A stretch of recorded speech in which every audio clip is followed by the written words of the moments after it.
একটু সুখে থাকতে চাই, একটু শান্তিতে থাকতে চাই, আমাকে একটু দয়া করুন, ব্যবস্থা করে দিন। রব্বুল আলামিনের ফরমান, আমি আল্লাহ সুখ বানিয়েছি তো তোদের জন্য, আমি শান্তি বানিয়েছি তোদের জন্য, নে না তোরা নে।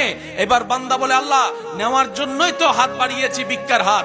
রব বলে যে ঠিক আছে তোদের জন্য বানিয়েছি, কিন্তু আমি সুখের মতো নিয়ামত, শান্তির মতো দৌলত যাকে তাকে দিব না।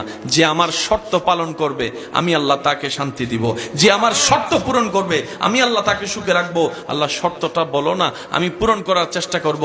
রব্বুল আলামিন বলে, হুয়াল্লাযী আনজালাস সাকিনাতা ফি কুলুবিল মুমিনিন, আমি আল্লাহ এই সুখ শান্তি যার তাকে দেব না, যারা মুমিন হবে শান্তি সুখ তাদের জন্য। সুবহানাল্লাহ, আল্লাহু আকবার, নারে রিসালাত, নারে গাউসিয়া, আহলে সুন্নাত ওয়াল জামাত। উচ্চ আওয়াজ একবার বলেন সুবহানাল্লাহ। সুবহানাল্লাহ। মিস্টার ফেরাউন রাজপ্রাসাদে বসে শান্তিতে, কিন্তু মূসা আলাইহিস সালাম নদী পার হয়ে, সাগর পার হয়ে শান্তিতে আছে। সুবহানাল্লাহ, একটু জোরে বলি।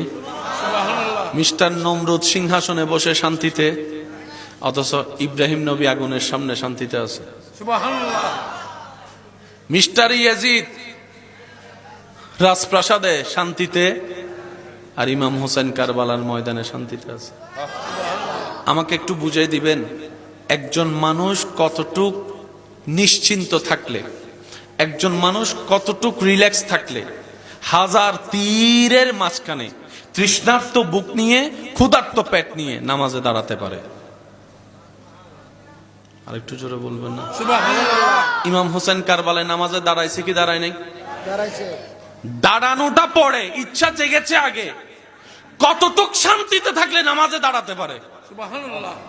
এই পৃথিবীতে যতদিন আপনি বেঁচে থাকবেন, মানেন কিংবা না মানেন, তর্ক ছিল, আছে, থাকবে। ঝগড়া ছিল, আছে, থাকবে। বাহিরের মানুষের সাথে ঝগড়া তর্ক তো মেনে নেওয়া যায়। এক মার পেটের 5 ভাই, সে 5 ভাইও তো ঝগড়ায় লেগে আছে। বলেন না ভাইয়া? কেউ কাউকে সহ্য করতে, পারে না, কেউ কাউকে সহ্য করতে। পারে না। লাভটা কি হচ্ছে? সবসময় মনে রাখবেন, বুদ্ধিমানরা অল্প পরিশ্রমে বেশি লাভ নেয়। সুবহানাল্লাহ বলেন না? বুদ্ধিমানরা পরিশ্রম অল্প, লাভ নেই বেশি। আর যেখানে নবী রাহমাতুল লিল আলামিনের উম্মতের কথা আসবে, একটু সুবহানাল্লাহ বলবেন না ভাই? যেখানে ইমামুল আম্বিয়া নবী রাহমাতুল লিল আলামিনের উম্মতের কথা আসবে, সেখানে লস প্রজেক্ট বলে কোনো শব্দই নাই। লস প্রজেক্ট বলে কোনো শব্দ। এরপরও যদি কেউ আমরা লসে থাকি, বুঝতে হবে সেটা আমাদের ব্যর্থতা। এই জিনিসটাকে ক্লিয়ার হতে হবে। নবীর উম্মত লসে থাকবে তা কখনো হতে পারে? আরে যেই নবীর উম্মত মা বাবার চেহারার দিকে মায়ার নজর 1 সেকেন্ড তাকাইলে 7 লক্ষ টাকা খরচ করে যে হজের সওয়াব পাওয়া যায় না, সেই সওয়াব ঘরের ভিতরে পাওয়া যায়। সুবহানাল্লাহ। সে নবীর উম্মত তো কখনো লসে থাকতে পারে? বলেন না, লসে থাকতে পারে? যেই নবীর উম্মত হাসলে হয়ে যায় সাদকায়ে জারিয়ার সওয়াব, কান্না করলে হয়ে যায় গুনাহ মাফ, সেই নবীর উম্মত তো কখনো লস প্রজেক্টে থাকতে পারে? বলেন না, লস প্রজেক্টে থাকতে পারে?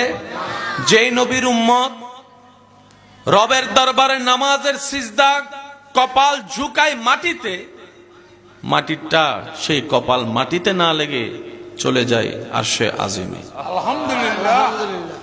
সেই নবীর উম্মত কখনো লস প্রজেক্টে থাকতে পারে না।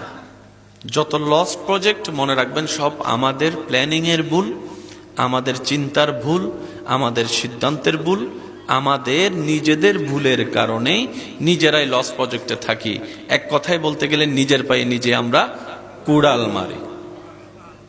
এবার বলেন দোষ কাদের? একটু সবাই বলি ভাইয়া, দোষ কাদের? আমাদের। বরং আল্লাহ উল্টা হাজার গুনাহ জানার পরও আমাদের গুনাহ গোপন করে রেখে স্বামীকে স্ত্রীর সামনে, স্ত্রীকে স্বামীর সামনে এখনো সম্মানের ব্যবস্থা করে দিয়েছেন। সুবহানাল্লাহ। আমাদের প্রত্যেকটা ছোট্ট ছোট্ট পাপ রব জানার পরও সত্তার হয়ে সেই গুনার উপর আবরণ ঢেলে দিয়ে এখনো সমাজে মাথা উঁচু করে বাঁচার ব্যবস্থা করে দিয়েছেন একমাত্র নবী রাহমাতুল্লিল আলামিনের উম্মত হওয়ার কারণে। সুবহানাল্লাহ। আল্লাহ তাআলা আমাদেরকে সেই নিয়ামত অর্জন করার তৌফিক দান করুন। আমিন। এবার বুঝে বুঝে সবাই আমাকে একটু উত্তর দিবেন। পৃথিবীতে প্রত্যেকটা বিষয়ে দ্বিমত আছে, বলেন দ্বিমত। জায়গা নিয়ে দ্বিমত, রাজনীতি নিয়ে দ্বিমত, ব্যবসা নিয়ে দ্বিমত, পড়ালেখা নিয়ে দ্বিমত, সর্ব জায়গায় দ্বিমত আছে। আপনি যতদিন পৃথিবীতে থাকবেন দ্বিমতের বাইরে আপনি যেতেই পারবেন না। দ্বিমতের বাইরে যেতে, বিয়ের তারিখ নিয়েও দ্বিমত আছে, কিছু কথা বলে না। কার সাথে কার বিয়ে হবে না না হবে, সামাজিক সিদ্ধান্ত, পারিবারিক সিদ্ধান্ত, এটা নিয়েও দ্বিমত।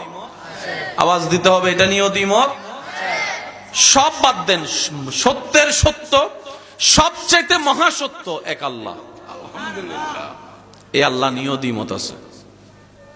কেউ বলে স্রষ্টা আছে, কেউ বলে স্রষ্টা। বুঝবেন সবচেয়ে বড় সত্য কে? একটু আওয়াজ দেন না, কে? এই আল্লাহ নিয়েও মানুষের ভিতর কয় মত? এক দলে বলে যে স্রষ্টা আছে, আরেক দলে বলে স্রষ্টা। পরকাল নিয়েও দ্বিমত, বলেন না ভাইয়া? তকদির নিয়ে দ্বিমত, সবকিছু নিয়ে দ্বিমত, কিন্তু একটা বিষয়ে কোনো দ্বিমত নেই।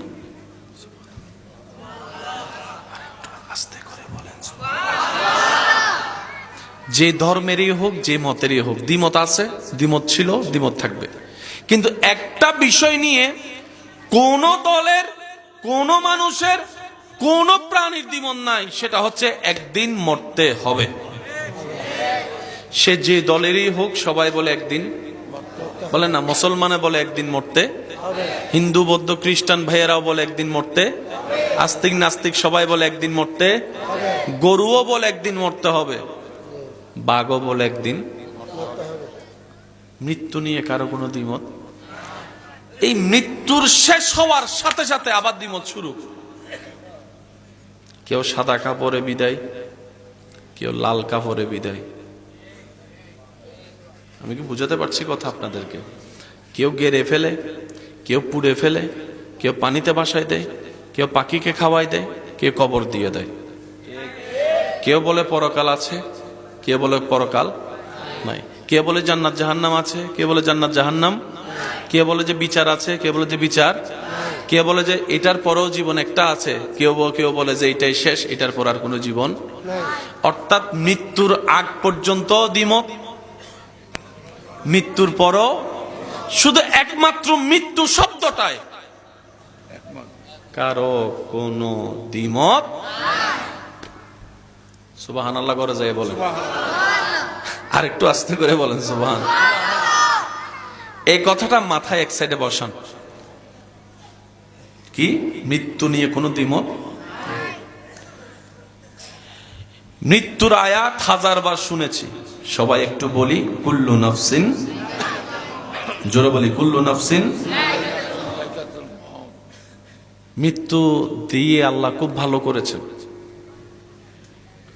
এই মৃত্যু জিনিসটা যদি না থাকতো, পরকালে বিচার যদি না থাকতো, এই দুনিয়ায় অন্যায় অত্যাচারে সহ্য করা মানুষগুলা ন্যায় বিচার কখনো পেত না। বলেন না ভাইয়া?